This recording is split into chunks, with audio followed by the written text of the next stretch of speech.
Pancasila adalah ideologi Indonesia yang terdiri dari 5 sila. Pancasila merupakan dasar negara, falsafah bangsa, dan pandangan hidup bangsa Indonesia.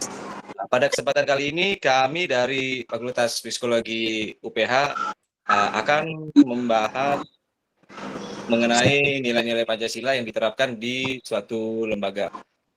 Kebetulan di sini saya tidak sendiri, saya bersama rekan-rekan saya. Ada, silakan perkenalkan rekan-rekan dari Mbak Tenia dulu lah.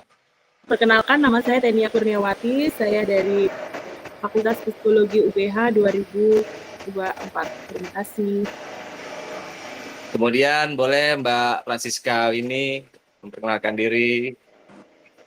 Terima kasih Harun, selamat siang Ibu, teman-teman. Nama saya Francisca Wini dari Universitas Pelita Harapan jurusan Psikologi. Kemudian Mbak Elizabeth, boleh memperkenalkan diri. Halo Ibu, selamat siang. Siang. Aku Sandri, aku mahasiswa jurusan Psikologi di Universitas Pelita Harapan angkatan 2024 sih Ibu. Gitu. Terima kasih Ibu. Baik, Mbak Yosepin, boleh memperkenalkan diri. Perkenalkan, nama saya Kak Unia. Biasa dipanggil dengan Sepin. Itu aja sih, Bu. Baik, nah itu tadi adalah rekan-rekan dari Universitas Pelita Harapan Fakultas Psikologi 2024. Tidak di samping itu juga kita menghadirkan narasumber dari LPKA Manokwari. Halo Bu Desi, terima kasih Bu Desi sudah meluangkan waktunya. Pada kesempatan kali ini sifatnya hanya diskusi sih Bu, tidak ada bantah-bantahan ataupun memberikan masukan kepada LPKA Manokwari itu sendiri. Mungkin dari kita itu hanya mengajukan 5 pertanyaan Bu. Nanti akan disampaikan oleh rekan-rekan saya. Mungkin tanpa berpanjang lebar ya, mungkin bisa kita langsung mulai saja pertanyaan kepada Bu Desi. Boleh dibantu oleh Kak Tenia untuk pertanyaan pertama. Silakan Kak. Sudah diberikan. Halo, selamat siang Ibu Desi. Halo, selamat siang, jumpa lagi. Iya Ibu. Semoga sehat selalu ya. Amin, terima kasih Ibu juga. Semoga selalu sehat, selalu bahagia bersama anak-anak. Iya, selalu pasti. Iya, terima kasih Ibu. Ibu, saya izin mau bertanya terkait pengamalan Pancasila, sila pertama terkait ketuhanan yang Maha Esa. Nah, ketika diimplementasikan di LPKA Manokwari itu seperti apa? Dalam kaitannya bagaimana LPKA Manokwari memfasilitasi anak binaan yang memiliki latar belakang agama berbeda-beda. Karena kan kita lihat bahwa di LPKA Manokwari tentunya tidak hanya satu agama, ada beberapa agama. Nah, bagaimana LPKI Manokwari ini menghadapi dan memfasilitasi keberagaman agama itu, Ibu? Makasih, Ibu. Siap. Mungkin saya langsung menjawab ya. Baik. Kalau kami LPK ini bertanggung jawab untuk memberikan pembinaan kepada anak-anak yang berstatus hukum. Artinya dia sudah menjalani proses sidang dan sebagainya, itu sudah ditetapkan Inkra pengadilan bahwa dia ditempatkan di LPK. Berarti kami LPK Manokwari otomatis melakukan pembinaan. Mungkin yang berkaitan dengan pertanyaan tadi, yang pertama mungkin itu kami pertama sekali itu harus kami lakukan adalah menghormati dalam artian bahwa apapun agamanya itu kami tetap menghormati dia karena dia punya hak dalam artian dia punya hak untuk menjalankan ibadahnya. Itu yang pertama, walaupun dia agama apa-apa kami tetap menghargai itu dan menghormati itu.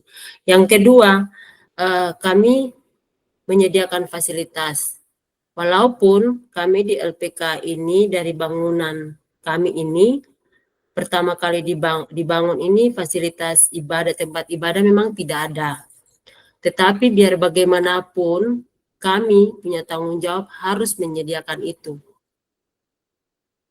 Apa yang harus kami lakukan? Yaitu pertama, walaupun tempat ibadah di sini mayoritas beragama Islam dan Kristen, kami tetap menyediakan tempat ibadah, walaupun tempat ibadah yang disediakan itu tidak ada. Akhirnya kami di LPK ini menyediakan dengan ada aula, satu ruangan, itu kami karena kebetulan yang beragama Kristen banyak, akhirnya kami gunakan aula atau tempat untuk anak-anak berekreasi, makan itu digunakan sebagai tempat ibadah untuk anak-anak yang beragama Kristen. Sedangkan anak-anak yang beragama Islam, kami memfasilitasi mereka dengan menyediakan satu tempat untuk digunakan anak-anak sholat. Itu yang kami harus lakukan walaupun memang fasilitas kami tempat ibadahnya tidak ada. Terus yang berikut, setelah fasilitas ibadah sudah disediakan oleh kami melakukan pendampingan rohani dalam artian masing-masing pemeluk agama ini harus didampingi oleh pendeta ataupun dengan ustadz atau rohaniawan lain yang punya keahlian khusus, dalam artian mereka membina secara kerohanian. Dalam hal ini setiap hari Minggu anak-anak diberikan kesempatan untuk melaksanakan ibadah dan didampingi oleh pendeta atau yang Kristen, biasanya pendeta atau pembimbing rohani yang lain. Kalau yang Muslim, mereka setiap hari Jumat kami fasilitasi dengan petugas yang beragama Islam bersama-sama dengan Andikpa. Anak-anak ini mereka diikutkan untuk beribadah di luar, itu wajib. Karena di sini memang tidak ada masjid. Jadi hari Jumat itu tetap mereka akan melaksanakan ibadah di luar, di masjid di luar. Yang berikut kegiatan bersama. Kegiatan bersama di sini mungkin yang bersifat keagamaan, tetapi yang tidak membeda-bedakan agama yang satu dengan agama yang lain. Contoh, perayaan hari besar, itu yang kami lakukan adalah melibatkan semua anak-anak, baik yang Kristen ataupun yang Islam, kami libatkan mereka semua. Walaupun mungkin contoh Natal atau ibadah Kristen yang lainnya, kami tidak libatkan anak-anak yang beragama Muslim langsung, tetapi mereka setidaknya ikut serta.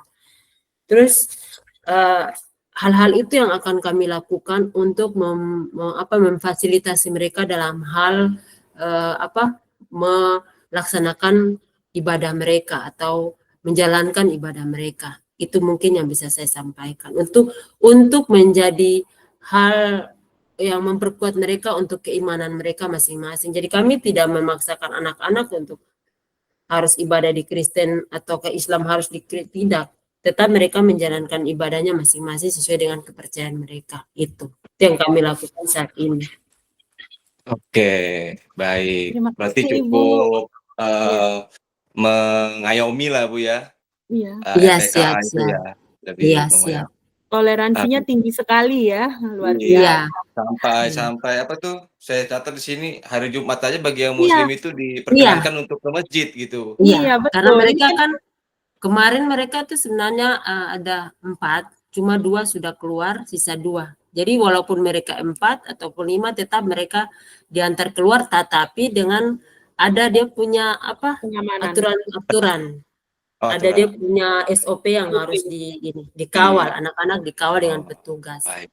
Itu Wah, wajib. luar biasa, hebat. Iya. Makasih ya Ibu untuk Iya, jawabannya siap. sangat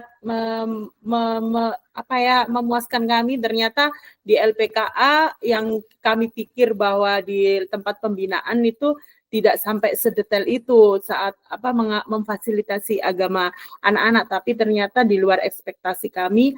Bahkan sampai ketika tidak ada fasilitas tempat ibadah pun LPKA masih berupaya untuk menyediakan dan sampai hari Jumat pun diperkenankan untuk keluar dari LPKA. Baik Ibu, untuk pertanyaan dari saya cukup. Selanjutnya saya serahkan kepada Kak Harun. Terima kasih Kak Harun. Semoga saya bisa menjawab. Desi. Cukup menjawab dan cukup kita kaget sih, saya jujur aja kaget mendengarnya. Mungkin pertanyaan keduanya bisa disampaikan oleh Kak Yosepin ya, atau Kak siapa? Kak Yosepin ya mungkin ya. Monggo Kak. Saya sendiri Kak Harun.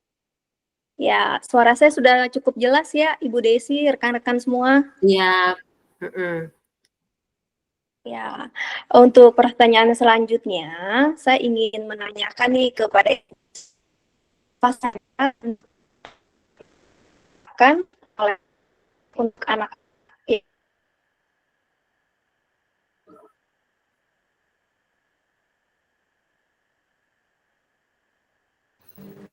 Waduh.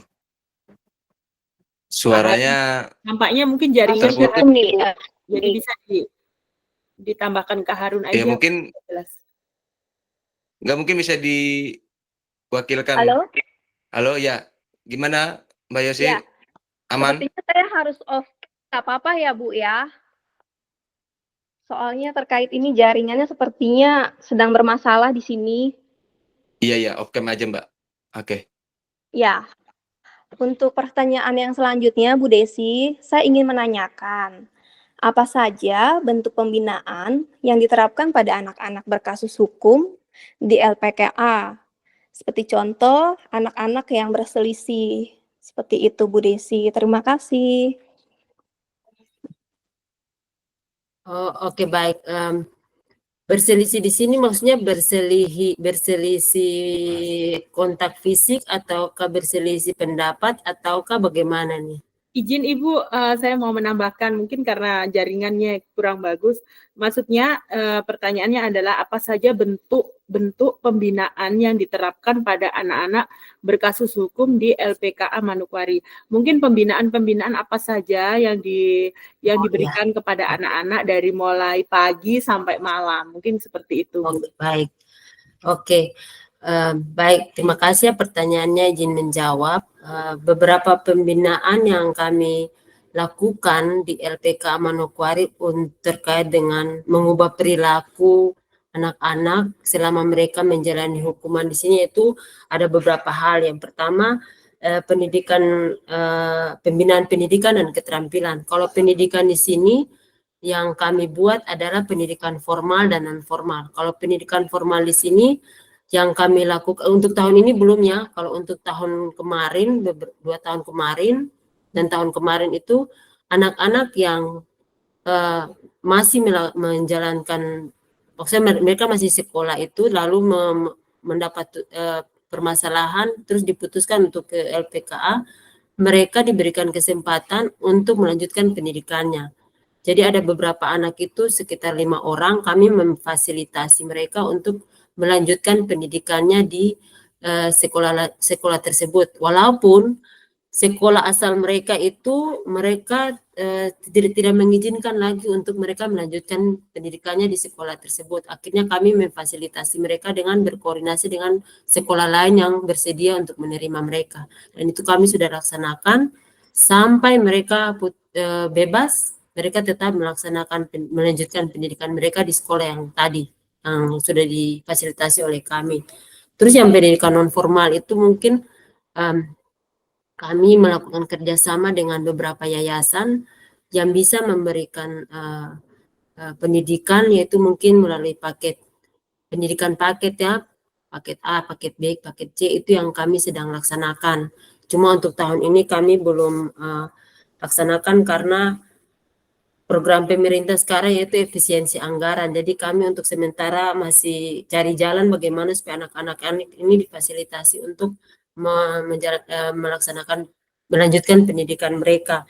Yang berikutnya itu pembinaan karakter dan kepribadian. Pembinaan karakter dan kepribadian di sini itu melalui ada program dari Kementerian Pusat, yaitu pembinaan ibadah vertikal.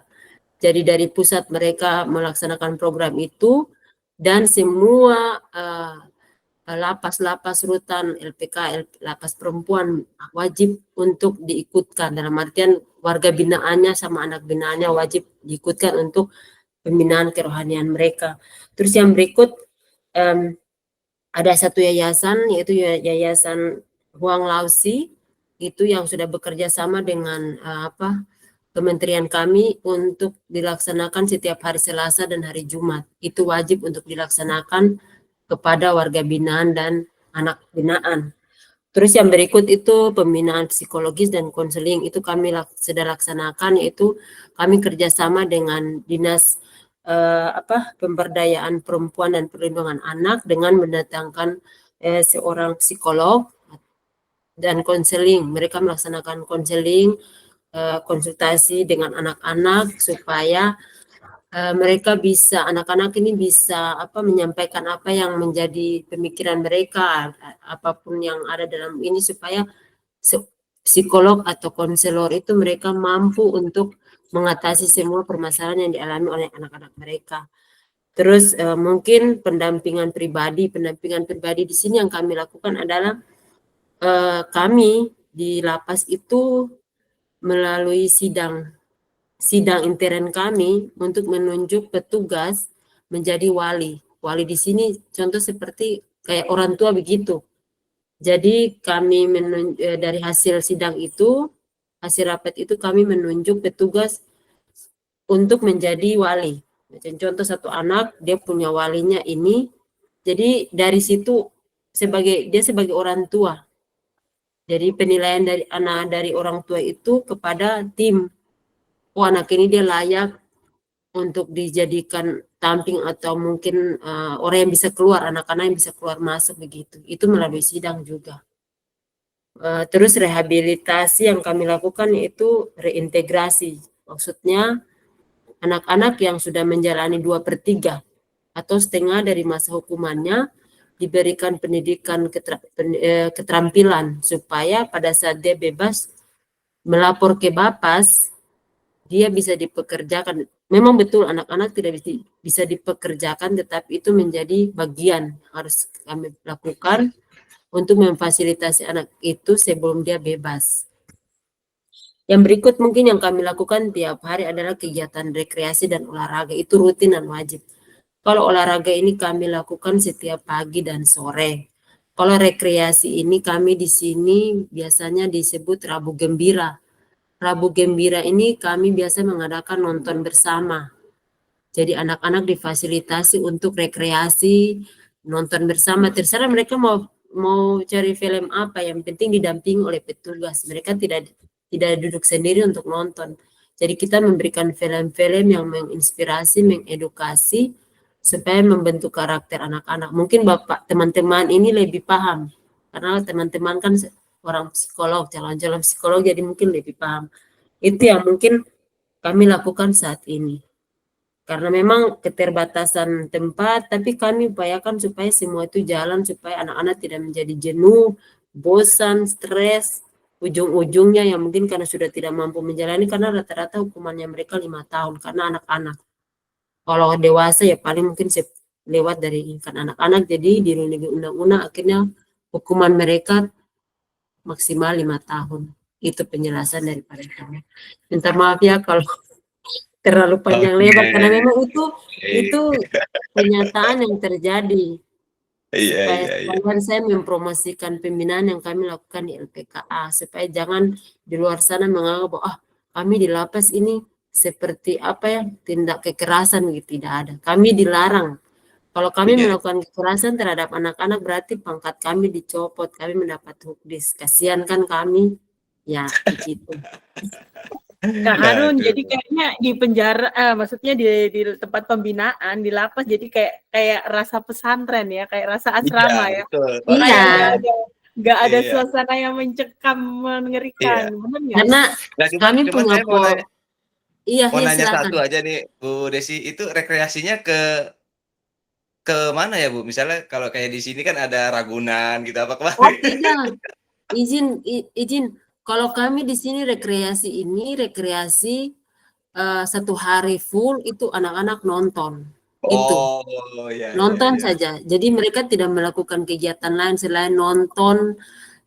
Setelah jam makan pagi, jam 10 itu mereka nonton sampai jam 12 bel bunyi, itu mereka masuk. Nanti lanjut lagi sore jam 2, nonton sampai jam 4. Setelah itu mereka olahraga. Itu rekreasi yang kami ini. Seru ya Bu. Ada berapa ya Bu? Maaf saya jadi sanggah. Ada berapa ya Bu sekarang jumlah anak di Oh, kami punya anak-anak itu 24, cuma 2 tahanan yang baru masuk 2 minggu yang lalu. Oh. Nah, menyenangkan ya. Aku udah ke sana, nanti aku ke sana lagi. Gimana Kak Yosefin, mau jalan-jalan ke sana nggak? Jauh. Jauh.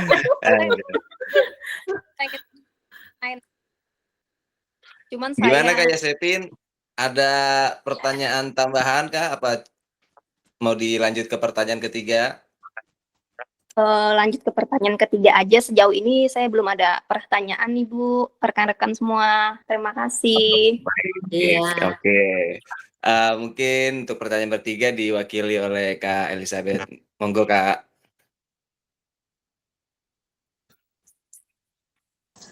Halo Ibu. Halo. Jawabannya sangat menyenangkan. Aku mau bertanya Ibu, kalau di LPKA tuh ya, misalkan kalau misalkan anaknya lagi pada berantem gitu, terus kalau di LPKA itu, dalam buat langkah-langkah apa sih yang dilakukan LPKA Manokwari dalam menanamkan nilai persatuan? Misalkan mereka kalau misalkan lagi berantem gitu tuh, langkah apa yang dilakukan LPKA Manokwari? Sama aku mau nanya sih, ini pertanyaan tambahan dari aku sih pribadi, cuma penasaran aja. Mostly itu Oke. anak-anak tuh masuk dalam binaan karena apa sih kalau di daerahnya Manokwari ini? Itu aja sih Bu Oke, dari baik. aku pertanyaannya. Iya. Terima kasih Oke, Ibu. baik. Terima kasih izin menjawab ya. Ya. Kalau pengalaman saya selama saya bekerja di sini untuk konflik internal baik mungkin dari anak-anak sesama anak-anak itu sejauh ini sih untuk yang sampai berkelahi atau baku pukul, maksudnya minta maaf ya saya pakai bahasa, maksudnya saling tonjok-tonjok itu sampai sejauh ini sih belum ada. Tetapi kalau untuk konflik mungkin berdebat mulut, kalau fisik memang belum terlalu ini, belum ada sih kalau untuk konflik adu mulut itu sering kali. Yang biasanya kami lakukan yaitu bahwa kami minta maaf ya, kami pejabat tidak turun langsung dulu. Biasanya kan ada petugas piket. Jadi adik-adik atau teman-teman piket ini mereka memfasilitasi mereka dengan memanggil yang berkonflik itu. Terus mereka biasanya tanya masalahnya apa, terus apa yang membuat sehingga mereka terjadi masalah itu. Jadi kita tidak langsung memberikan hukuman seperti itu, kita tanya dulu permasalahannya seperti apa, terus kita cari solusinya. Oh, permasalahannya seperti ini, kita langsung ambil tindakan, yaitu dengan panggil mereka, selesaikan di depan petugasnya. Kalau memang tidak bisa, berarti kami yang di atasnya ini yang turun tangan, dalam artian kami panggil juga petugasnya, tanya kenapa anak dua ini, contoh anak dua ini kenapa mereka berkonflik gitu, baku perang mulut. Kita tanya dan kita mengarahkan mereka untuk berdamai. Kita panggil, kita tidak langsung marah di depan mereka. Kita panggil ke ruangan sendiri karena itu kan kembali ke psikolog mereka. Jadi yang nanti kalau kita marah di depan yang lain kan kasihan tuh. Jadi biasanya kita panggil yang berdua ini, kita tanya, langsung kita damaikan mereka. Jadi kalau seandainya kita kasih peringatan pertama dan terakhir, kalau mereka mengulang lagi berarti kita kasih hukuman yang agak naik sedikit dengan suruh lari keliling lapangan. Itu yang kami lakukan. Dari yang mungkin awalnya kita berikan 5 kali, mereka akan kita naik 10. Seperti kami tidak melakukan kontak, maksudnya langsung fisik tidak. Karena itu yang tadi saya bilang, karena undang-undang melindungi mereka, kami petugas tidak bisa. Nanti kami yang disalahkan, walaupun mereka salah. Tetapi itulah keuntungan dari anak-anak, karena mereka dilindungi oleh hukum, undang-undang lagi. Jadi kita panggil, kita tanya mereka, bagaimana masalahnya, kita selesaikan di saat itu sudah. Jadi kita kasih peringatan, kalau memang ulang lagi, berarti kita naikkan hukumannya lagi dengan tambah hukumannya menjadi 10 kali lari keliling lapangan. Itu yang mungkin selama ini kami lakukan. Tapi kalau untuk langsung kita pakai rotan atau pakai apa, tidak. Hanya lewat mulut saja untuk tegur mereka. Seperti itu. Oke, baik Ibu. Cuma aku masih tetap penasaran, apakah dengan masalah yang dibuat itu tetap akan ada ditanamkan nilai persatuan itu waktu dalam menjalani, misalkan kita damai nih, juga dijelasin nggak? Iya. Ya, kita tuh harus bersatu di dalam tempat binaan ini atau bagaimana ya Bu ya? Ya iya, karena begini, kami selalu menyampaikan ke mereka bahwa mereka ini bukan satu agama, satu suku. Mereka ini kan berbeda-beda, walaupun memang pada mayoritasnya itu semua kan orang Papua. Tetapi kita tidak membedakan, karena mereka ini kan statusnya anak yang ini berstatus hukuman, yang maksudnya menjalani hukuman yang statusnya sama, yaitu sedang menjalani sedang menjalani hukuman. Jadi kita bilang bahwa kalau satu buat masalah berarti semua kena, kita bilang begitu. Jadi kalau supaya mereka menghindari itu, kita bilang begitu. Jadi kalau satu buat masalah berarti semua kena. Walaupun yang lain tidak buat, tapi kalau yang satunya buat, ya tetap semua kena. Walaupun hukumannya kita tidak buat yang berat, gitu. Jadi kita bilang bahwa walaupun beda agama, beda suku, warna kulit, dan rambut, tetapi tetap satu. Karena semua ini kan sama. Karena statusnya sama, gitu. Kita tidak pernah membeda-bedakan, oh dia ini begini, anak orang kaya, tidak ada. Kita berlakukan sama, seperti itu. Terus mungkin yang pertanyaan yang tambahan Kak, kalau anak-anak di sini mereka menjalani hukuman berdasarkan kejahatan yang mereka lakukan atau pelanggaran yang mereka lakukan. Paling dominan ya, minta maaf, paling dominan itu pelecehan anak, maksudnya kasus anak di bawah umur. Itu yang pertama, itu yang mungkin lebih banyak. Yang kedua itu pencurian. Pokoknya pencurian apapun itu termasuk dalam pencurian curanmor, pencurian benda-benda, barang-barang milik orang itu termasuk pencurian. Yang ketiga itu narkoba. Itu mungkin tidak terlalu signifikan sih, tidak terlalu banyak. Paling 2 atau 3 orang saja. Kalau yang paling banyak itu pelecehan anak. Itu yang paling dominan di sini. Baik. Gimana Mbak Elizabeth? Sudah cukup?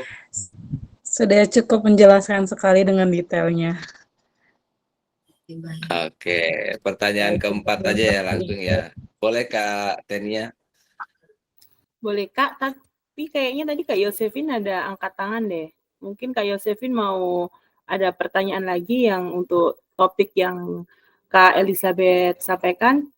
Iya, halo Bu Desi. Iya, Suara saya terdengar jelas? Bisa. Rekan-rekan semua? Bisa dengar jelas. Kayaknya jaringan Kak Harun mungkin bisa. Kayaknya udah nggak stabil ya. Iya, Karena waktu juga nggak memungkinkan ya, Bu Desi Iya. ada kegiatan lain. Mungkin kita percepat saja nih Iya. perbincangan kita. Boleh dilanjutkan aja Mbak Tenia ke pertanyaan nomor 4. Oke, baik. Izin Ibu, saya bertanya lagi. Ini pertanyaan yang keempat. Apa peran petugas LPKA dalam membina anak-anak untuk memahami nilai-nilai demokrasi? Misalnya nih Bu, di dalam LPKA tadi kan Ibu sampaikan juga ada pemilihan wali kelas ya tadi ya? Wali Iya, pas. wali pas. Nah, apakah Iya. di anak-anak sendiri ada ketua regu? Karena kan saya lihat itu di sana kan ada beberapa ruangan untuk mereka tidur. Apakah di situ ada ketua kelas? Nah, pemilihan ketua kelasnya itu mekanismenya seperti apa? Karena itu juga bagian dari pembinaan tentang nilai-nilai demokrasi. Dan yang kedua, saat kemarin pemilu, apakah anak-anak yang sudah memiliki hak untuk memilih juga difasilitasi untuk melakukan pemilihan umum? Terima kasih Ibu. Iya, sama-sama. Baik, izin menjawab ya. Untuk khusus untuk wali pas itu biasanya pegawai atau petugas melakukan, kalau mau di bahasanya bahasa kami ya, bahasa lapas itu sidang. Tapi kalau bahasa umumnya itu rapat. Itu biasanya petugas yang ditunjuk itu adalah petugas yang sudah berkompeten, dalam artian mulai dari yang sudah senior dengan yang menjadi komandan jaga, dengan beberapa staf yang masuk dalam anggota itu semua, ketua, wakil, sama anggota. Nah, dari situ dirembuklah untuk menunjuk wali pas. Wali pas di sini mungkin bahasa ini kan orang tua begitu untuk setiap anak. Jadi orang tua ini punya kewajiban untuk menilai, mengamati anak-anak ini karena mereka punya nilai dari situ untuk menjadikan dasar untuk sebagai patokan untuk menentukan mereka mau ke depannya bebas atau tidak. Itu salah satu faktor pendukung walaupun ketentuannya bahwa mereka sudah diputuskan nanti kapan bebas ini. Karena intinya mereka harus berkelakuan baik. Kelakuan baik ini ditentukan oleh wali pasnya mereka atau orang tua mereka, perwakilan orang tua mereka. Jadi dari situ mereka bisa menentukan anak ini layak untuk dijadikan tampi di sini, contoh macam orang yang bisa keluar masuk ke petugas punya ruangan, ataukah mungkin bisa disuruh membersihkan, karena itu ada aturannya. Tidak sembarang anak-anak kita bebaskan begitu, karena mereka tidak diwajibkan untuk keluar dari pintu steril, bahasanya di sini steril, artinya mereka tidak bisa keluar ke sana. Mereka tetap di sini. Kalau yang tampi ini, yang ditunjuk ini berhak, karena dia sudah diberikan kewenangan karena ada penilaian, mungkin berkelakuan baik, sudah melaksanakan hukumannya 2/3 dari hukuman yang ditentukan. Nah, seperti itu. Kalau umpama kita mau lihat dari kelakuan anak-anak itu kan kembali ke andik pasnya itu. Terus di dalam kamar atau dalam blok itu kita tentukan petugas menentukan siapa yang menjadi ketua kamar. Kalau di sini dibilang ketua kamar atau ketua blok. Dia harus punya kriteria tersendiri lagi. Jadi ditentukan, anak ini layak untuk ditunjuk untuk menjadi ketua kamar. Seperti itu. Jadi tidak sembarang kita menentukan siapa-siapa, tidak. Melalui sidang lagi. Mungkin seperti itu. Oke, baik. Berarti ya Ibu tidak izin. Ya, gimana? Silakan, Ya, silakan. ini berarti nanti pemilihannya itu bukan berdasarkan keputusan bersama, tapi berdasarkan dari penilaian petugas ya, Bu ya? Iya, itu sebenarnya itu keputusan bersama dari kan gini. Wali pas ini mereka rekomendasi bahwa anak ini dia begini-begini. Kan penilaian dari wali pas. Jadi dia merekomendasikan kepada rapat itu. Dia ikut juga, wali pasnya ikut. Jadi anak ini dia begini-begini, penilaiannya seperti ini. Dari situ hasil rapat itu bisa dipertimbangkan, anak ini layak untuk menjadi ketua. Seperti itu. Jadi kita musyawarah untuk mufakat tetap. Terus keputusan itu kita sampaikan ke anak-anak. Apakah mereka harus setuju dan tidak, itu kita tentukan dari situ lagi. Menyiapkan anak-anak ini, kalian bisakah menerima anak ini untuk menjadi ketua kamar? Kalau mereka memang bersedia, siap, gitu, seperti itu. Nanti kita tanya, kenapa kok tidak mau, atau mungkin kok keberatan, alasanmu apa? Itu jadi pertimbangan lagi, seperti itu. Berarti tetap ya melibatkan anak-anak ya, Bu ya? Iya, Oke, baik. Makasih Ibu. Sama-sama. Gimana Mbak? Mbak Tania? Sudah cukup? Keren. Oke. Ini pertanyaan terakhir nih, Bu Desi. Iya. Kak, silakan. Kak, izin tadi yang pemilu, Kak. Bu, izin tadi yang pemilu bagaimana? Iya, pemilu, betul, saya lupa. Kalau pemilu itu kebetulan anak-anak kami ini kan mereka di bawah umur. di bawah umur maksudnya mungkin umurnya belum mencukupi untuk 17. mengikuti Punya ya. hak. Iya, Oh, walaupun sebenarnya mereka ini ada yang sudah punya hak untuk mengikuti itu, cuman karena mereka punya apa? DPT. Punya DPT iya, belum terdaftar. belum Oh, terdaftar, terus mungkin ada yang punya belum punya KTP, DPT. belum kakaknya belum Hmm. tidak jelas, makanya mereka tidak bisa diikutkan. Kalau diikutkan berarti mereka harus kita bawa ke tempat TPS-nya itu. Nah, susahnya di Oh, situ. Itu oh, biasanya. baik Ibu. Makasih Iya. Ibu. Ya, Iya. terima kasih. Sangat menjawab sekali. Oke, thank you ya Kak Harun. Oke. Boleh dilanjut Kak Yosepin untuk pertanyaan terakhir.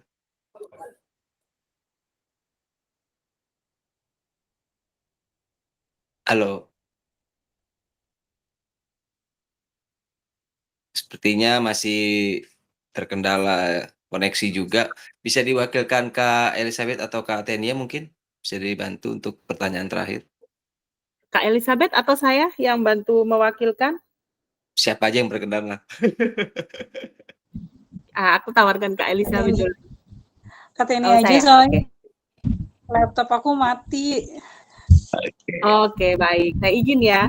Kak Yosefin, aku izin ya. Belum suara kan Kak Yosefin? Oke. Ibu, saya mewakili Kak Yosefin untuk pertanyaan terakhir. Apa saja tantangan yang dihadapi oleh LKP Manokwari dalam mewujudkan nilai-nilai keadilan sosial terhadap anak-anak binaan, mengingat terdapat perbedaan status sosial ekonomi dan agama. Nah, kan di LPKA ini kan terdapat beraneka ragam kasus anak ya Bu ya. Ada yang tadi pembunuhan, curanmor, narkoba, pelecehan sosial. Apakah di situ dalam melakukan pembinaan ada perbedaan-perbedaan atau semua diperlakukan sama? Apalagi secara status orang tua kan juga ada status ekonomi, kan ada yang orang tua berada, yang tidak. Apakah di situ juga ada perbedaan atau semua diperlakukan sama? Oke. Mungkin Baik. itu. Kayaknya ada 2 pertanyaannya, tantangan dengan Yes. ya. Baik. Kalau pertama saya jawab tantangan dulu. Kalau tantangan sih banyak sih. Yang pertama mungkin yang lebih dominan itu perbedaan status sosial dan ekonomi. Karena begini, kebanyakan anak-anak yang masuk di sini perbedaan status sosial dan ekonomi itu mungkin sangat kelihatan ya. Memang walaupun kebanyakan anak-anak ini kita lihat sebenarnya semua sama sih. Cuman status sosial dan ekonomi ini yang membuat mereka minder. Minder dalam artian karena mungkin mereka berpikir bahwa saya ini ekonomi mungkin keluarganya begini-begini tidak bisa sama dengan yang ini. Akhirnya dari hal itu membuat mereka bergaulnya juga mungkin membatasi karena mungkin dilihat status sosialnya. Cuman kami sebagai petugas di sini tidak melihat hal itu. Kami menganggap bahwa mereka itu semua sama. Kami memperlakukan mereka itu tidak memandang status sosial mereka, ekonomi keluar orang tuanya, perbedaan agamanya, perbedaan suku. Itu kami tidak melihat itu. Kami tahu bahwa mereka anak-anak yang bermasalah yang perlu kami bina. Jadi kami menganggap bahwa status sosial, ekonomi, agama, dan sebagainya itu bukan sebagai penghalang bagi kami untuk membina anak-anak secara adil, secara merata dalam hal melakukan pembinaan. Itu tidak pernah terjadi, kami tidak pernah membedakan anak-anak dalam hal itu. Kami berlakukan semua sama. Seperti itu. Kalau macam ada hal-hal yang menjadi penghalang atau memang tantangan, memang wajar dalam setiap, mungkin teman-teman juga ada tantangan di luar sana, tapi kami tantangan yang paling terberat adalah bagaimana membina anak-anak ini supaya menjadi lebih baik setelah mereka keluar. Gitu. Tantangannya seperti itu sih. Karena kami tidak menjadikan itu sebagai penghalang bagi kami untuk sebentar. Nanti. Seperti itu mungkin yang kami lakukan. Intinya kami berlaku adil. tidak memandang status sosialnya seperti apa, tidak. Walaupun ada yang orang tuanya lebih mampu dari yang lain, tidak memandang itu. Kami tetap berlaku adil. Itu seperti itu. Tidak memandang status dan sebagainya. Tantangan sih sebenarnya tantangan banyak sih. Tapi bagaimana caranya kami sebagai petugas diwajibkan untuk membina anak-anak. Itu saja sih. Baik, baik. Gimana Terima Kak Tania kasih, dan Ibu. teman-teman yang lain? Aduh, luar biasa jawabannya, semuanya terbaik, keren, sangat menginspirasi kita semua bahwa ternyata lapas gak semengerikan yang kita lihat di televisi, dan keren Ibu Desi Iya. dengan tim di LPKA Manokwari merawat anak-anak, membina anak-anak, sangat humanis, sangat manusiawi, memperlakukan mereka seperti umurnya anak-anak. Luar Iya. biasa, tanpa melihat ya, tanpa memberikan stigma bahwa anak seperti ini diperlakukan seperti itu, tidak. Luar biasa. Thank you, terima kasih Oke. banyak Ibu Desi. Saya minta maaf ya kalau saya sudah berbicara banyak, panjang lebar. Iya, Oh, Ibu. enggak, Bu. Justru jawaban Ibu itu sangat Aman, Bu, membantu buat aman. kita Terima kasih atas informasi yang kepercayaannya. lebih konkret dan komprehensif kan dari petugasnya langsung. Terima kasih Mungkin banyak. ini sebagai penutup akan diberikan kesimpulan oleh Kak Francisca. Monggo. Kak. Oke, monggo. Makasih, Mas. Ibu, teman-teman, terima kasih Ibu sebelumnya. Kami sangat bersyukur ya Ibu bersedia mendampingi kami dalam tugas PPKN kali ini gitu.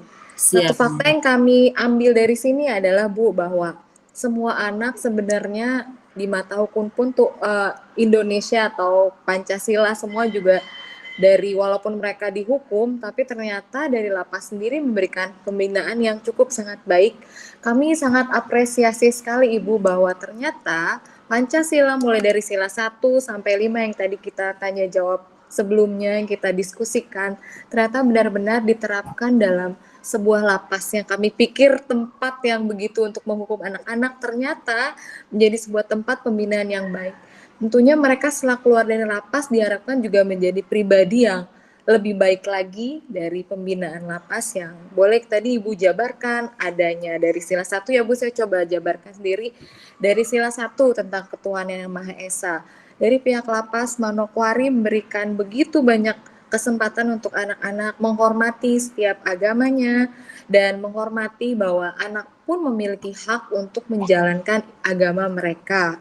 Untuk sila 2 misalkan dari segi kemanusiaan diberikan pembinaan yang cukup sangat baik. Saya cukup kaget juga, mungkin kami semua kaget bahwa ternyata adanya pendidikan karakter, kepribadian, konseling, bahkan adanya orang tua wali yang dari petugas itu sendiri.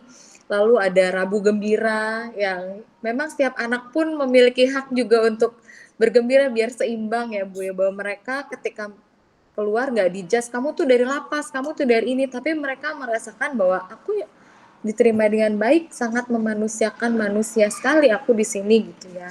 Lalu untuk yang dari segi penanganan konflik juga ada sidang, ada musyawarah yang melibatkan anak-anak.